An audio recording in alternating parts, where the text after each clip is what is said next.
Welcome to Contact's mini webinar series. Hi, this is Laura. And I'm Alexis. We're food microbiologists at Virginia Tech. And we wanted to take 5 minutes to talk about where and how produce becomes contaminated on the farm. Farms are part of the environmental landscape, and foodborne pathogens can be found in soil, water, manure, animal feces, among other sources. So does this mean foodborne pathogens are everywhere? No, foodborne pathogens in the environment are not everywhere. In fact, research has shown distribution of foodborne pathogens are not uniform or homogeneous. Instead, it is more of a needle in a haystack or heterogeneous, as foodborne pathogens prefer the right combination of environmental factors to promote survival and growth. Okay, so for example, on the heat map above, it shows foodborne pathogen prevalence is concentrated in the bright yellow and green areas of the field, but not in the blue areas. When the farm was visually inspected, trees branched in the field and provided a roosting location for birds. And at either end of the field, some irrigation line connections were dripping and pooling water in the field. We know the environment can also help to reduce foodborne pathogens on the farm. For example, UV rays from the sun can stress bacterial cells and desiccate or dry them out and kill them. And sometimes foodborne pathogens just can't outcompete the other microorganisms in the soil or on produce surfaces. And healthy growing crops aren't the ideal location for pathogen survival and growth, unless crop health is compromised by plant diseases or insect pests. And while these environmental stressors can help reduce foodborne pathogens on the farm, growers don't rely on these by themselves. Instead, growers also use good agricultural practices, or GAPs, to proactively take steps to limit introduction of pathogens. So yes, while the risk of pathogen contamination is present in the environment, it is greatly reduced when food safety best practices are applied. Often, contamination events on farm are the perfect storm, where the perfect combination of events lead to foodborne pathogens contaminating crops, and not because foodborne pathogens are everywhere in field. Buyers should ask farms about their food safety programs and then visit fields to see what practices the farms have developed and implemented to reduce risks for their specific hazards.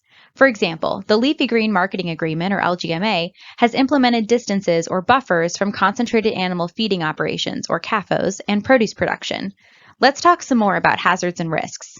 Hazards can seem numerous, but since we have limited time and resources, we need to determine which hazards need to be controlled due to their risk level, based on how severe they are and the likelihood of them occurring, which you can also see represented in the figure on the slide.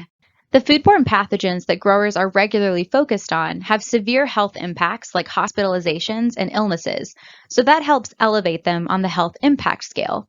Then it's really trying to determine if there are some complicating factors to that crop or factors specific to the farm production, like its location, water sources, weather patterns, or others.